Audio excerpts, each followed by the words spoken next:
Hello दोस्तों, स्वागत है आपका हमारे यूट्यूब चैनल पे। जैसा कि आपको पता है, हम सीबीएस के बारे में कुछ पढ़ रहे थे। सीबीएस में पढ़ रहे थे। आज हम थोड़ा सा उसके बेसिक कुछ क्वेश्चंस है जिनको हम सॉल्व करेंगे। तो उम्मीद है देखते हैं आज का सेशन आपको पसंद आए, और कोई डाउट हो तो आप कमेंट सेक्शन में क्वेश्चन पूछ सकते हैं। ठीक है, तो ठीक है, चलो शुरू करते हैं। पहला क्वेश्चन, आपको 5 से 10 सेकंड का टाइम दिया जाएगा। आप पढ़ के इसका आंसर दीजिए। पहले मैं पढ़ देता हूँ, उसके बाद आप आंसर दीजिए। 10 सेकंड्स का आंसर, उसके बाद में देखेंगे हम कि क्या होगा। ठीक है, जैसे पहला क्वेश्चन है कि which classification of drug is contraindicated for the client with hypertrophic cardiomyopathy. A positive inotropes, B vasodilator, C diuretics and D antidysrhythmics. ठीक है, पहली चीज़ तो क्वेश्चन क्या कह रहा है कि क्वेश्चन कह रहा है कि कॉन्ट्रा इंडिकेटेड है। ड्रग क्या है? कॉन्ट्रा इंडिकेटेड कि कौन सी ड्रग हमें नहीं देनी चाहिए, किसमें? कार्डियोमायोपैथी में। अब कार्डियोमायोपैथी क्या होती है? फर्स्ट थिंग,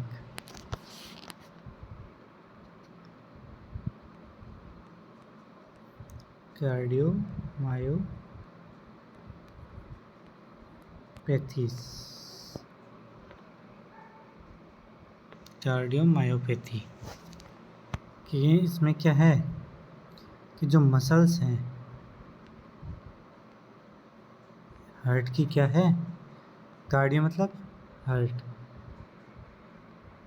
हार्ट की जो मसल्स है वो क्या हो जाएंगी? हार्डर हो जाएगी। हार्डर होकर क्या, यानी हार्डर की इतनी टूटने लग जाएगी, वीक हो जाएगी, बहुत ज़्यादा वीक हो जाएगी। उसमें क्या है कि उसमें कुछ हार्डनिंग वगैरह बन जाएगी, उसकी वजह से क्या, वो मसल्स पूरा वीक हो जाएगी। वीक होने की वजह से वो क्या, पूरा प्रॉपरली पंप नहीं कर पाएगी, अनेबल टू पंप करने में क्या रहेगी? अनेबल रहेगी। जिसकी वजह से क्या होगा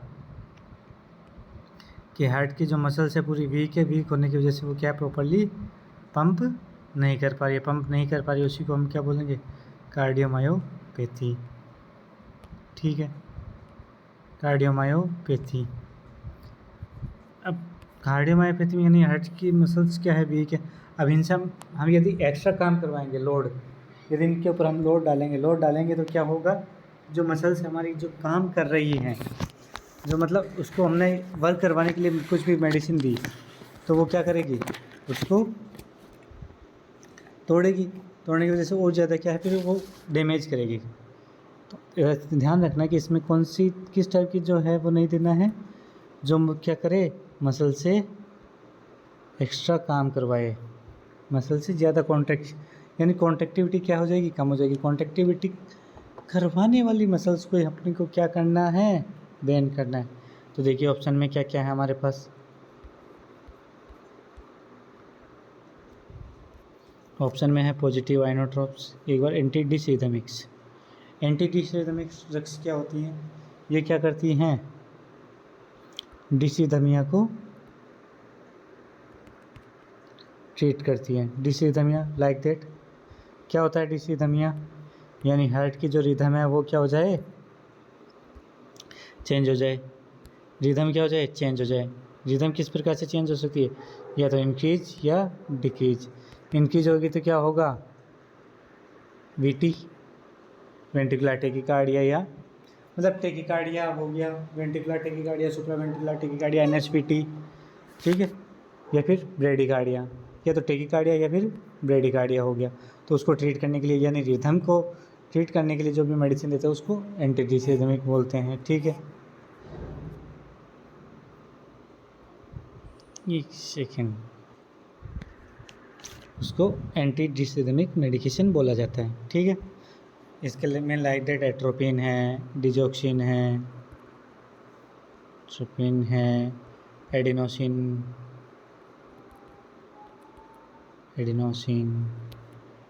ठीक है, इस टाइप की जो मेडिसिन जो रिदम को क्या मेंटेन। तो वो तो क्या हम दे सकते हैं, डिसीजन में तो होगा, तो ये तो मेडिकेशन तो हम दे सकते हैं। सेकेंड है डायरेटिक्स। डायरेटिक्स क्या करेगी, डायरेटिक्स क्या करेगी कि जो फ्लूइड वॉल्यूम है वो यदि एक्स्ट्रा फ्लूइड वॉल्यूम उसमें हो रखा है तो उसको क्या कम करवाएगी। फ्लूइड वॉल्यूम कम हो गया तो मसल्स की कॉन्ट्रैक्ट, मसल्स को थोड़ा कॉन्ट्रैक्ट कम करना पड़ेगा, बट फ्लूइड कम है तो कम करना पड़ेगा। बट इसको क्या है, विद कॉशंस के साथ देते हैं, विद कॉशंस दे सकते हैं, लेकिन सेफ्टी के साथ देना है। वेजोडाइलेटर, वेजोडाइलेटर क्या करेगी, यदि बीपी क्या है पेशेंट का ज़्यादा है तो उसको क्या करवाएगी, कम करवाएगी, बीपी को कम करवाने का काम करती है। ठीक है, वेजोडाइलेटर भी हम दे सकते हैं। पॉजिटिव आइनोट्रोप्स, पॉजिटिव आइनोट्रोप्स इज एब्सोल्यूट, ये क्या कॉन्ट्राइंडिकेटेड है, ये क्यों कॉन्ट्राइंडिकेटेड है, तो देखिए चलो कि आइनोट्रोप्स क्या करवाएंगे, आइनोट्रोप्स क्या करवाएंगे मसल्स से, मसल्स की जो कॉन्ट्रैक्टिविटी है उसको बढ़ाएंगे तो मसल्स को क्या है, कॉन्ट्रैक्ट ज़्यादा करवाएंगे। अब कॉन्ट्रैक्ट ज़्यादा करवाएंगे तो क्या होगा, मसल्स ऑलरेडी वीक हो गए तो क्या है, वो ज़्यादा डैमेज हो सकती है। ज़्यादा डैमेज ना हो इसीलिए हम क्या है, जो आइनोट्रोप्स हैं उनको क्या करते हैं, हम कॉन्ट्रैक्ट करते हैं। ठीक है, तो पहले क्वेश्चन का समझ में आया आंसर, तो पहले क्वेश्चन का आंसर क्या होगा, पॉजिटिव आइनोट्रोप्स। ठीक है, चलिए बढ़ते हैं नेक्स्ट क्वेश्चन की ओर। नेक्स्ट क्वेश्चन क्या कहता है, next question, clinical features seen in left sided rather than right sided heart failure.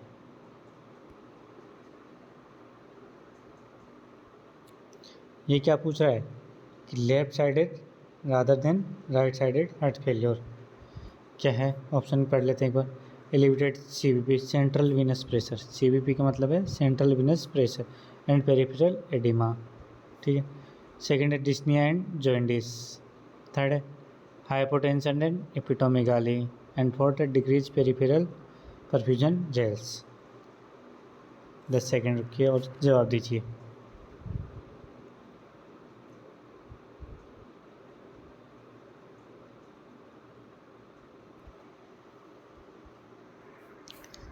तो इसमें क्या है, क्लिनिकल फीचर पूछ रहा है किसके, लेफ्ट साइडेड हार्ट फेलियर के, यानी left sided LHF left heart failure के क्लिनिकल फीचर्स पूछ रहे हैं कि बाकी सब तो क्या है इसमें, राइट साइडेड हार्ट फेलियर के clinical features except left heart failure.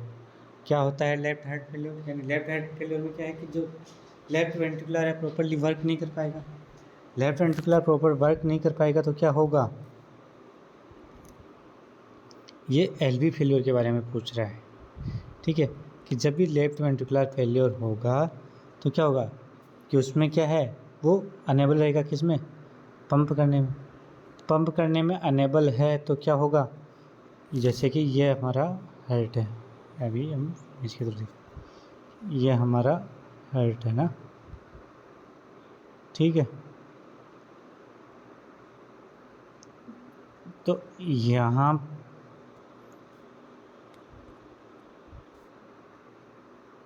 ये वेंट्रिकल है हमारा, ठीक है, ये लेफ्ट वेंट्रिकल है, ये राइट एट्रियम, ये लेफ्ट एट्रियम। ठीक है, इसमें क्या होगा, ये ब्लड यहाँ से यहाँ आता है, यहाँ से फिर वो पंप होके बॉडी के अंदर जाता है।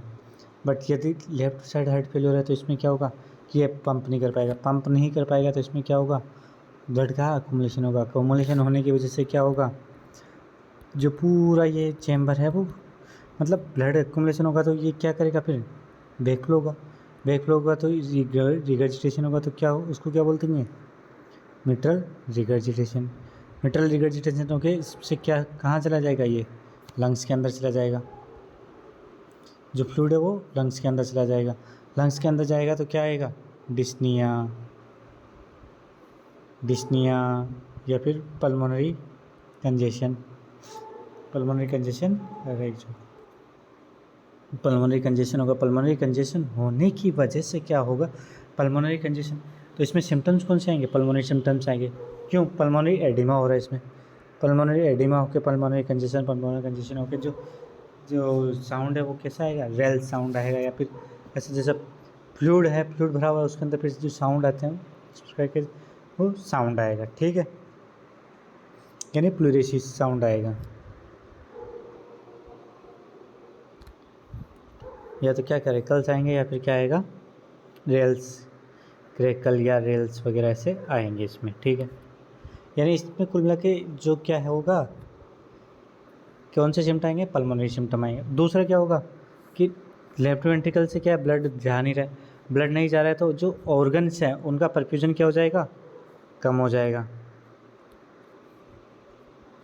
जो ऑर्गन्स है उनका परफ्यूजन क्या हो जाएगा?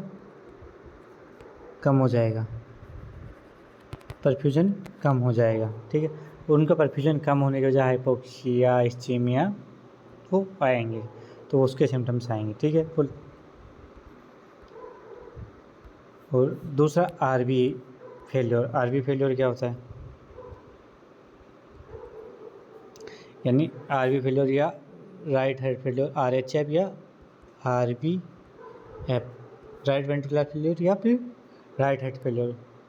इसमें क्या होगा कि राइट हार्ट फेल्योर में क्या होगा कि ये हमारा क्या है? हार्ट है, ठीक है।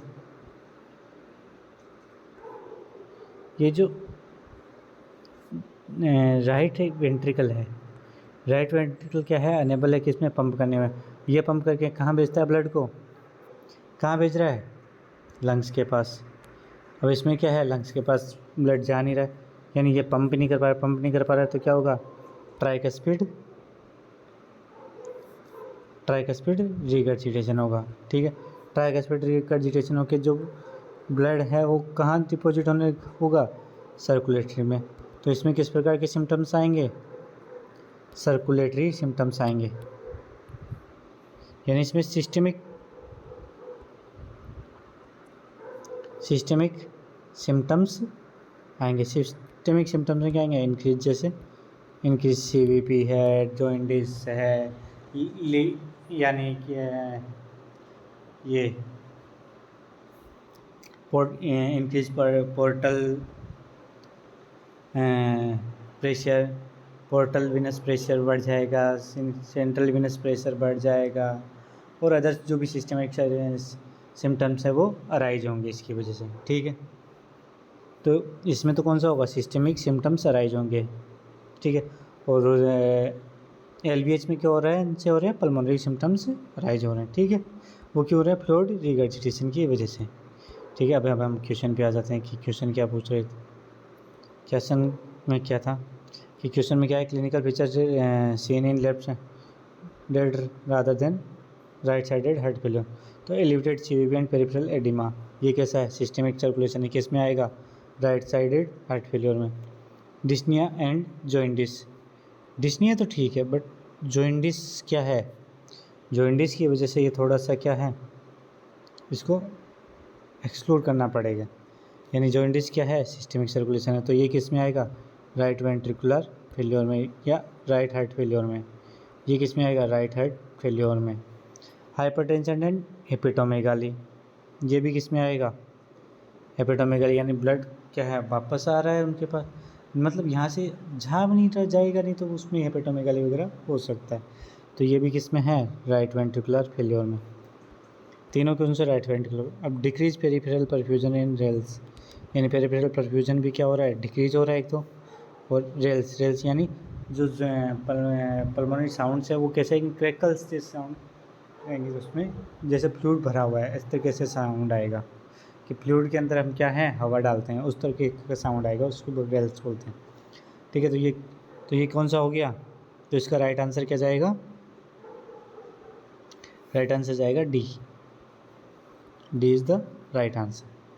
चलिए नेक्स्ट क्वेश्चन बढ़ते हैं। What is the earliest ECG finding seen in patient having MI. MI का क्वेश्चन आ गया कि ईसीजी फाइंडिंग, यानी अर्लीस्ट ईसीजी फाइंडिंग क्या होती है? Deep Q wave, ST segment elevation, hyper acute T wave या टॉल टी वेव, ठीक है। 10 सेकेंड का टाइम आपके पास।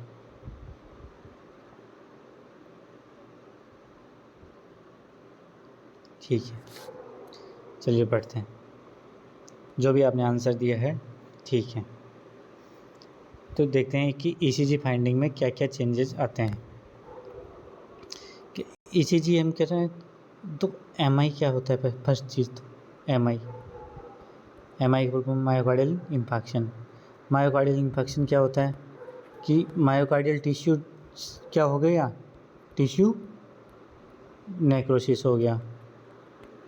मायोकार्डियल टिश्यू नेक्रोसिस है। टिश्यू नेक्रोसिस होने की वजह से ही क्या है, ईसीजी में कुछ चेंजेस देखने को मिलते हैं। ठीक है, ईसीजी में क्या आएंगे? चेंजेस आएंगे। ईसीजी चेंजेस आएंगे, ठीक है। यानी इसमें मायोकार्डियल टिश्यू के अंदर क्या है, डेथ होने की वजह से ईसीजी के अंदर कुछ प्रकार के चेंजेस आते हैं। अब वो चेंजेस कैसे होते हैं, किस प्रकार के होते हैं, उसको पढ़ते हैं। तो सबसे जो अर्लीस्ट चेंजेस होते हैं, सबसे जो अर्लीस्ट चेंजेस होता है वो आता है hyper acute T wave. Sir hyper acute T wave क्या होता है? जैसे कि मैंने मेरी पुरानी क्लास में बताया था हाइपर एक्यूट टी वेव क्या होता है, ठीक है। आज वही क्वेश्चन हम पढ़ रहे हैं, ये हम पहले पढ़ चुके हैं।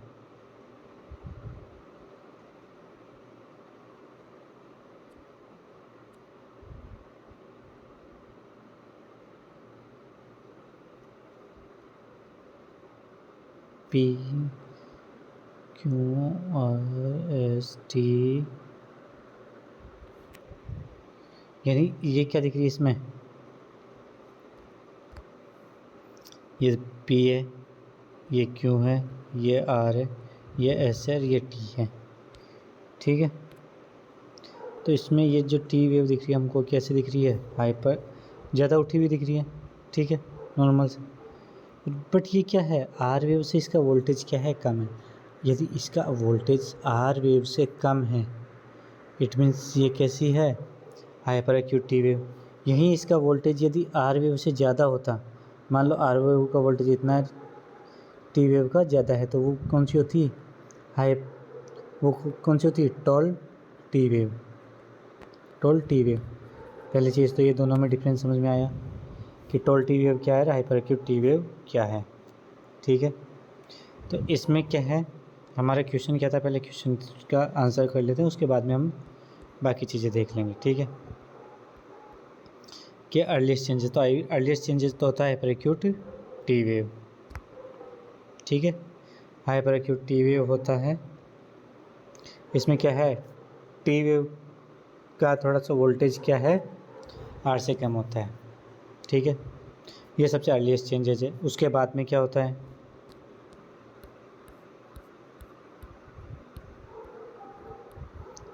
इसके बाद में क्या होता है, तो इसके बाद में होता है एसटी सेगमेंट एलिवेशन। ये क्या है, ये क्या क्लासिकल चेंज है। जो क्लासिकल चेंज है वो क्या है, एसटी सेगमेंट में एलिवेशन। और उसके बाद में जो स्टेज आती है वो आती है abnormal Q wave. Abnormal Q wave, और ये जो एबनॉर्मल क्यू वेव है ये क्या है, कैसा चेंजेज है, परमानेंट चेंजेज है। ये कैसा चेंज है, परमानेंट चेंजेज है। यानी अर्लीस्ट तो क्या है, hyper acute T wave, then ST segment elevation, then Q wave, ठीक है। अब क्यू वेव क्या है, इसमें परमानेंट चेंजेज है।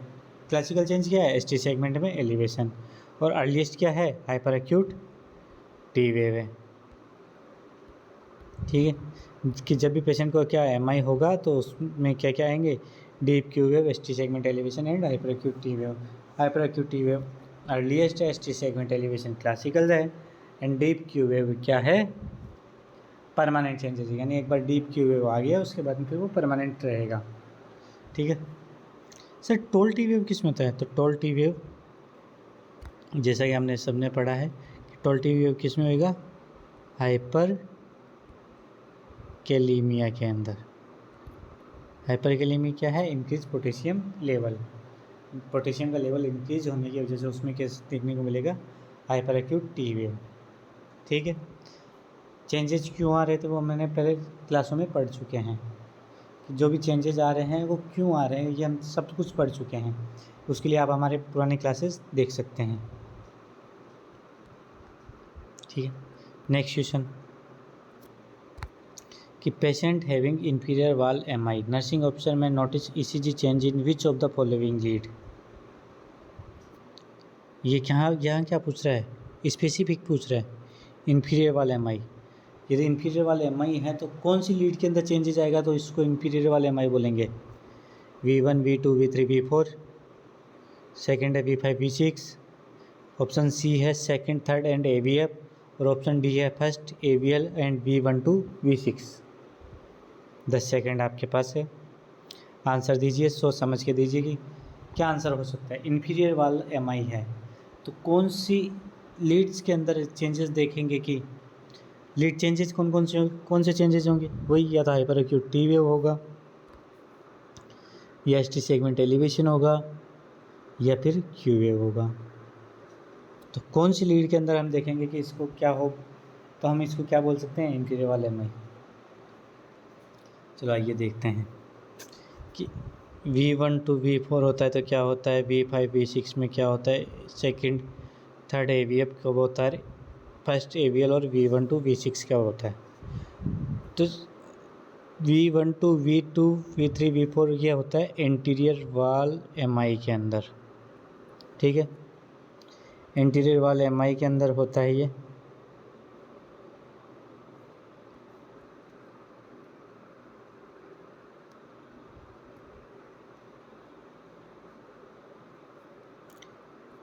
इंटीरियर वाले एमआई के अंदर होता है। इसमें जो आर्टरी इन्वॉल्व होती है वो कौन सी आर्टरी होती है, एलएडी आर्टरी इन्वॉल्व होती है। ठीक है, यानी V1 to V4 में यदि कोई भी प्रकार का चेंजेज आ रहा है, एसटी सेगमेंट एलिवेशन हो रहा है, क्यू वेव आ रहा है, तो उसमें की वजह से कौन सा वाला एमआई होगा, इंटीरियर वाला एमआई होगा। इंटीरियर वाला एमआई यानी इंटीरियर वाले एमआई के अंदर अपने को जो चेंजेस देखने को मिलेंगे वो V1 to V4 लीड के अंदर देखने को मिलते हैं। ठीक है, V1 to V4 लीड के अंदर देखने को मिलता है, उसी को भी बोलते हैं हम क्या, इंटीरियर वाल एमआई। और इसके अंदर जो आर्टरी इन्वॉल्व होगी वो होगी कौन सी, एलएडी। ठीक है, कौन सी आर्टरी इंक्लूड है, एलएडी। V5 और V6 के अंदर है, यानी V5 और V6 के अंदर कोई भी प्रकार का चेंजेज है तो उसको कौन सी एमआई हो सकती है, पोस्टीरियर वाल एमआई या फिर लेटरल वाल एमआई, या तो पोस्टीरियर वाल एमआई या लेटरल वाल एमआई। ठीक है, इसके अंदर कौन सी आर्टरी इन्वॉल्व होगी, LCX आपकी आर्टरी इन्वॉल्व होगी। एलएडी की फुल फॉर्म क्या है, left anterior descending artery. LCX की लेफ्ट सर्कमफ्लेक्स आर्टरी। दोनों किसकी ब्रांच है, लेफ्ट मेन LMC है, लेफ्ट मेन कोरोनरी आर्टरी की ब्रांच है दोनों। ठीक है, यानी लेफ्ट कोरोनरी आर्टरी की ब्रांच है।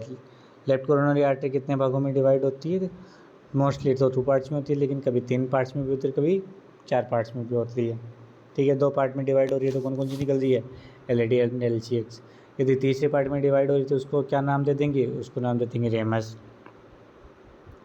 ठीक है, अब से ये फर्स्ट AVL और V1 to V6 में चेंजेज है तो इसको क्या बोलेंगे, इसको बोलेंगे एक्सट्रेनियस वाल एमआई, यानी एंटीरियर पोस्टीरियर लेटरल वाल एमआई। एंटीरियर पोस्टीरियर लेटरल वाल एमआई बोलेंगे इसको, या एक्सट्रेनियस वाल एमआई बोलेंगे।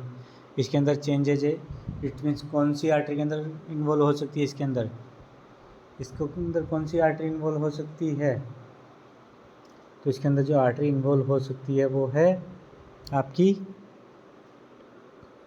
LMCA, left main coronary artery या लेफ्ट कोरोनरी आर्टरी। ठीक है, लेफ्ट कोरोनरी आर्टरी क्या है, इसमें इन्वॉल्व हो सकती है।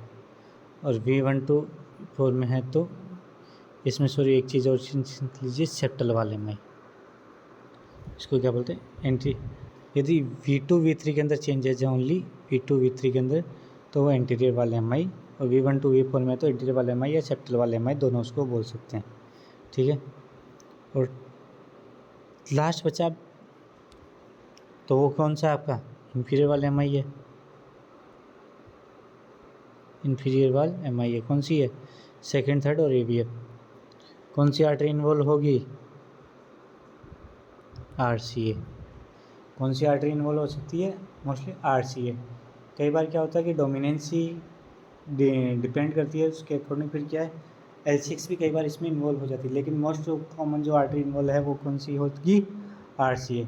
यानी इन्फीरियर वाला MI है तो इट मीन्स कौन सी आर्टरी के अंदर ब्लॉकेज हो सकता है, RCA के अंदर, ठीक है। कौन सी लीड के अंदर चेंजेस देखने को मिलेंगे, सेकेंड, थर्ड और AVF के अंदर, ठीक है। समझ में आया क्वेश्चन, कुछ डाउट हो तो आप कमेंट करके पूछ सकते हैं, ठीक है। नेक्स्ट आज का लास्ट क्वेश्चन कि most common cause of variant angina pectoris, कि angina pectoris, variant angina pectoris, इसका जो मोस्ट कॉमन कॉज है वो क्या हो सकता है। सबसे पहले वेरिएंट एंजाइना पेक्टोरिस कहते किसे हैं, तो वेरिएंट एंजाइना पेक्टोरिस कहते हैं स्पाज्मोडिक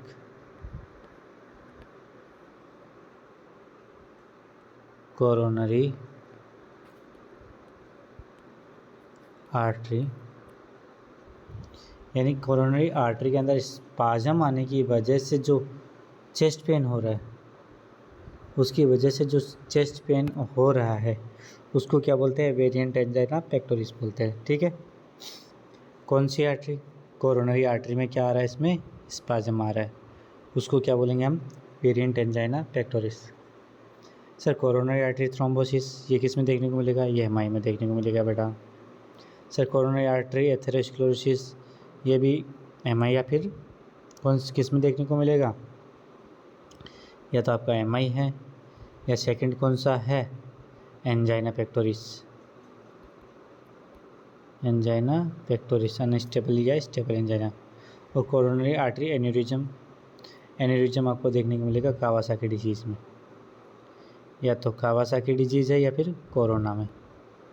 इसमें क्या है, एन्यूरिज्म बन जाता है, एन्यूरिज्म बनने कोरोनरी आर्टरी का आउट पाउचिंग हो जाती है, उसी को क्या बोलते हैं, एन्यूरिज्म। यानी जैसे ये कोई, मैं रेड से बना देता हूँ ना,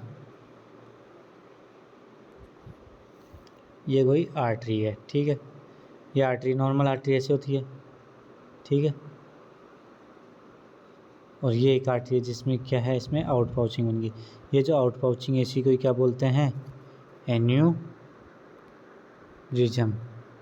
ये किसी माइक्रो ऑर्गेनिज्म की वजह से हो सकता है, ठीक है। ये होता है किसके अंदर, कावासाकी डिजीज़ के अंदर, कावासाकी डिजीज़ के अंदर आपको देखने को मिल सकता है, ठीक है। आज के लिए इतना ही। क्लास पसंद आई है तो लाइक शेयर सब्सक्राइब ज़रूर करें, थैंक यू फॉर वॉचिंग।